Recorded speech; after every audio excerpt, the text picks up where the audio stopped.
The moon haunts you! Hello Rivals fans, and welcome back to the Rivals Report, the show that gets you up to speed on Rivals Esports news in a nice, bite-sized package. My name is Diatonic, and this is the Rivals Report number 40 for the week of March 16th, 2026, powered by Gamer Advantage. On this week's report, the 6th season of the Marvel Rivals Championship is in the books, and the last few Ignite teams have been selected. Find out who brought home the win in each region, and who grabbed the last few invites to the next level. Plus, Partners Assembled is back yet again, covering an org returning to the Ignite scene as well as a brand new face in competitive rivals. And our Scouting Spotlight is also back, here to bring you 3 brand new pro player profiles. Well, Season 6 of the Marvel Rivals Championship wrapped up over the weekend, and with it, the last train to Ignite has departed.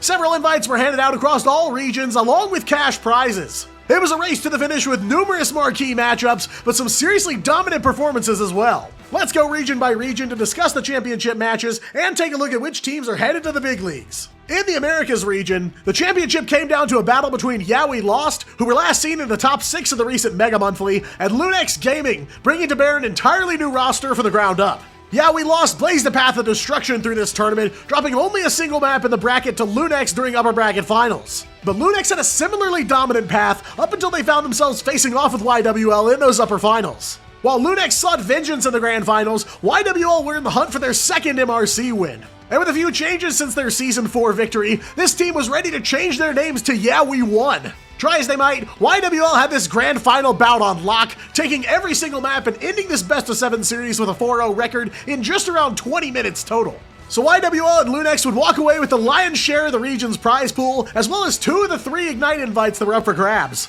The third invite was decided in the lower bracket semifinals, with Cafe Rose taking on Vengeful. Cafe Rose took a tough loss to Lunex in the upper bracket semis, but rallied in their lower bracket quarters match against Shikigami. Vengeful were sent down to lowers by YWL and had a barn burner against Extinction, one they'd walk away from 3-2. But Cafe Rose would win big in this qualifier match, snagging the last NA invite in a 3-0 sweep. The competition was tough over in EMEA as well, with the finals pitting the all-new Rad Esports roster against MRC veterans Alter Zenith. They had already crossed paths in the upper bracket finals, where Rad sent them reeling with a 3-0 win. Alter Zenith would put their last tournament life on the line against Crownfall, winning in an incredibly close 3-2 nail-biter. That gave us yet again another revenge match in the grand finals, and yet again Rad would put AZ through their paces. The maps were closer than the AMER finals, but the results would end up being the same, with Rad returning to the Ignite stage and taking the MRC crown 4-0. Lunex would end up nearly snagging invites in both NA and EMEA, as they'd square off with Crownfall for the final Ignite invite slot. Lunex had pushed Rad to the edge a couple rounds earlier, but ultimately fell 2-3. They defeat a hot-looking Planet Saneage 3-0 to advance to the promotion match. Crownfall actually came into this bracket on the lower side, battling it out for several rounds to reach this promotion match. It would come down to the wire, an incredibly close engagement that would ultimately favor Crownfall, with the Saudi team securing the last EMEA Ignite slot. And the Pacific MRC would come down to a battle between Asian teams One Piece and AAAD. One Piece would rack up win after win in the upper bracket, going undefeated all the way to the finals. AAAD went up against One Piece in the upper bracket semis, a 3-0 win favoring the latter team, sending AAAD down to the lower bracket somewhat early. But they'd blaze through the lower bracket and into a rematch in the grand finals. This would end up being the longest series thus far, going all the way to a map 5, but One Piece would wrap things up there, ending the series in a 4-1 victory.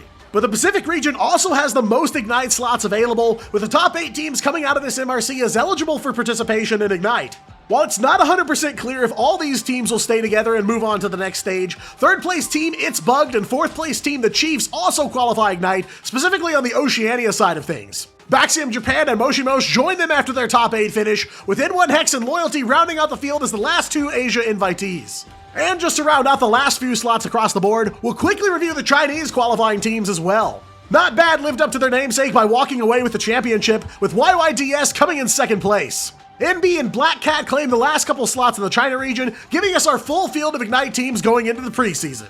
And a big congratulations to all of those teams. Ignite Preseason is just around the corner, set to start during the last week of March. So it won't be long before we see these MRC legends go up against the partner and guest teams that have already secured their slots. But of course, the MRC is still the main pathway into Ignite for teams throughout the rest of the season. The first relegation period will hit after the mid-season finals, with top-performing teams over the next few seasons of the MRC getting their shot to make it into Ignite. And speaking of partner teams, our partner team profile segment Partners Assembled is back. Each week, we bring you profiles on the partner teams selected for the 2026 Ignite season, breaking down the org's founding, any relevant rivals history, and their rosters. This week, we've got an org making their return to Ignite competition and another debuting for the first time in Marvel Rivals. For our first org profile, we're taking a look at one that's returning to Ignite for the 2026 season. They were one of the top teams in the Asia region for 2025, playing in the mid-season finals and just barely missing out on the grand finals. They're an incredibly well-known name in the wider esports space and are returning this year with one of the top rosters in Oceania.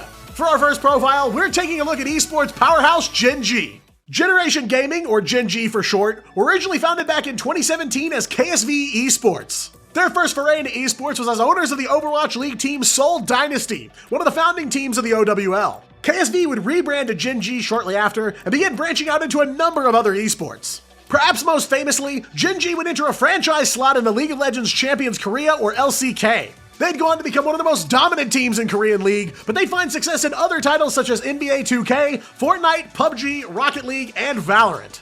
Gen G went into the rival space by signing the core of in-game faction Uprise, and would quickly rise to the top of the Asia region.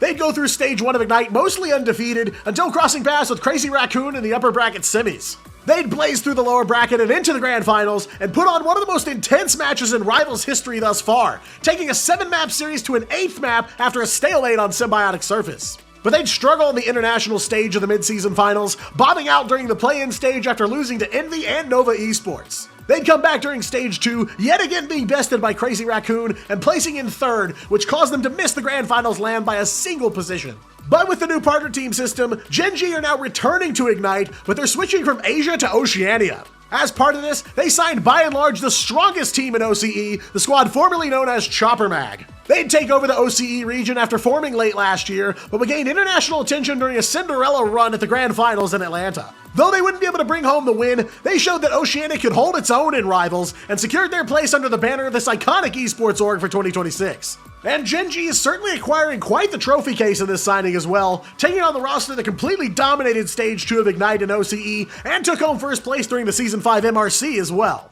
For our other partner profile, we've got a brand new quantity in the Marvel Rivals space, but another iconic org in the wider esports industry. They've become known for their legendary fandom in League of Legends, having claimed victory in 7 of the 16 total splits across North America's League of Legends Championship Series. But now arriving in Marvel Rivals Esports, we're welcoming to the Americas region TSM. Team Solo Mid, or TSM, is a trailblazer in the esports space, having been founded all the way back in 2009. The org itself was born out of a website dedicated to League of Legends guides and content, but would quickly grow into one of the industry's first true mega brands. They were a founding member of the League Championship Series, or LCS for short. They became an absolute titan of North American League, and would use their success to branch out into a number of other titles over the years, including Apex, Valorant, Siege, Hearthstone, the Finals, and even chess after signing Grandmaster Hikaru Nakamura. But in its later years, the org has faced some controversy, signing a 10-year naming rights deal with cryptocurrency exchange FTX. That partnership would implode after FTX filed for bankruptcy, which has given the org a great deal of trouble over the years. But there's still a great deal of name recognition value in the TSM brand, making it an eyebrow raiser to see them here in Rivals. They essentially signed the entirety of the former Solaris roster, including Bedtime Story, Gale, Gilbert Noodle, Guru, and Pizza Demon. In addition, they also brought on Cal, formerly of Envy, with Brady and Unknown also serving as substitutes for the team. All of these players have Ignite experience to varying degrees, with Cal having participated in 2 LAN tournaments up to now. Solaris actually goes back quite a ways in competitive Rivals history, having first appeared in the Season 0 MRC, though many of its more recent members wouldn't come along until later. The team would make it to Stage 1 of Ignite, though they'd be eliminated from the group stage with an 0-2 record. They'd also make it through the open qualifiers for Stage 2, but the roster would play under the Rad Esports banner. They'd survive the group stage at 2-2, but would be knocked out of the playoffs after losses to Dark Zero and Team Nemesis. Of course, Cal and Envy would have a great deal of success, qualifying for both 2025 LAN events, so he brings a great deal of high-level experience to the roster. And transitioning from team to player profiles, welcome back to the Scouting Spotlight. Each week, we bring you a selection of profiles on pro players detailing their history, hero picks, and playstyle to get you up to speed on who's who, and to help you find some new potential favorites. We've got 3 new profiles this week, breaking down players from the Americas and EMEA regions. Starting with the Americas region, we're profiling a strategist who came into the picture just before the start of the 2025 Ignite season. While he wasn't one of the founding members of this team, he'd become a critical part of its success. And after the team bowed out of the rival space, he's now making his way onto what could be one of the powerhouses of NA this year. First up, we're taking a look at Liquid Citadel's Nero. Nero's competitive gaming career began classically with Overwatch, where he'd quickly rise through the ranks of community tournaments and into the contenders space. He'd ultimately climb his way into the Overwatch League, starting with the Guangzhou Charge in 2019, but would also play for the San Francisco Shock and Atlanta Reign.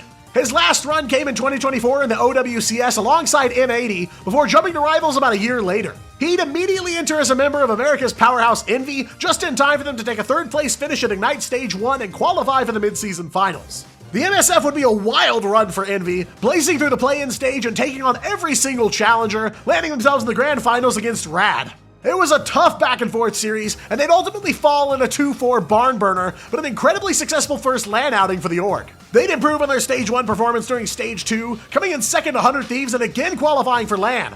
But Envy ran into a great deal of trouble at the grand finals. They'd struggle against teams they should have beaten in the group stage and would end 1-4, missing out on the main stage. That'd be Envy's last appearance in Rivals as of now, with Nero recently being announced as part of the new Liquid Citadel roster. Nero's a reliable backline anchor, often opting for the traditional strategist picks like Luna Snow and Invisible Woman. His priority above all else is stability. He looks to maintain his healing output in all situations, keeping a steady stream of uptime for his allies to be able to clean house. You'll rarely find him sitting out of position or taking unnecessary risks. This makes him incredibly reliable, allowing teammates to lean on his sustain in almost every fight. Nero is the foundation that any team needs, a strategist whose consistency turns chaos into control. We've got one other NA player profile for this week's Spotlight, and hopping over to the duelist role for this one. He's been active in competitive Rivals since the Season 0 MRC, having taken part in a few different rosters. And while he may not be the most talked about player in the Pro League, he's got LAN experience alongside FlyQuest's Grand Finals roster. Next up, we're profiling a player for the new Nightmare Squad, Vision. Vision's path in competitive gaming, as far as we're able to find, begins in Marvel Rivals. He'd find some early success in the Season 0 MRC as part of the faction Windbreakers. That early top placement would help land him a spot as part of the first Rad Esports roster, where he'd competed in some community events such as Battle for Asgard and the Vanguardian League. But his time there would be short-lived, as he'd signed with ShroudX just ahead of the 2025 Invitational. He'd find mixed success on that roster, taking a top 3 finish in the Season 1 MRC, as well as a top 4 finish in Ignite Stage 1, unfortunately leaving him out of the mid-season finals. With ShroudX disbanding after Stage 1, Vision would move on to the ranks of FlyQuest, stepping in to help take the team to a win in Season 3 of the Vanguardian League, and even a top 3 in Stage 2 that would get them to the Grand Finals LAN. The hometown crowd was pulling for FlyQuest at DreamHack Atlanta, and they'd go on a seriously impressive run, but would be cut down in a heartbreaking 1-3 loss against Na'Vi. Vision would make an appearance as part of Intergalactic during the Season 5 MRC, and would pop up in the J3 Community Clash as well, but it seems his new home is with Nightmare, who have secured a guest team slot for the 2026 Ignite season. Vision is a hyper-carry duelist player, capable of completely taking over lobbies when given the space to operate. He tends to opt for high-impact duelist heroes like Namor, Hela, Winter Soldier, and more. He tends to hard commit to fights, playing aggressively once he finds a way into the battle. He's the player that helps convert pressure exerted by his own team into victories, and they can be quite nasty. Vision doesn't just win duels, he takes control of the entire server. If he's performing, his team is capable of beating almost anyone. We've got one last player on deck for this week's Spotlight, and we're headed for EMEA to cover this one. This Icelandic player has a fair bit of competitive hero shooter experience under his belt, having competed in the highest level of play in Overwatch. He continued that path of success in making the switch to Rivals, becoming a member of the game's first Grand Finals champion roster. Last up is one of Virtus.pro's Vanguard players, Fincy. Fincy initially cut his teeth in competitive gaming on Overwatch, competing early on in the World Cup qualifiers for 2016. He'd have a stint in the Overwatch League as part of both the LA Valiant and the Paris Eternal, and would spend a couple years after that back down in the Contenders series. He'd begin competing in Rivals incredibly early on, playing in both the Dawn of Legends and War of the Realms pre-launch tournaments before clocking a top 8 finish in the Season 0 MRC as a member of Niceland. He'd of course be signed as one of the founding members of Virtus.pro ahead of the 2025 Invitational and begin their path of dominance through the EMEA region.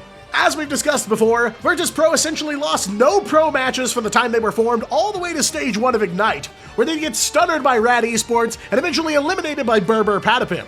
They'd dust themselves off with a Season 3 MRC win, a win in Stage 2 of Ignite, and ultimately complete the cycle by taking a massive win at Grand Finals, almost unchallenged throughout the entire run.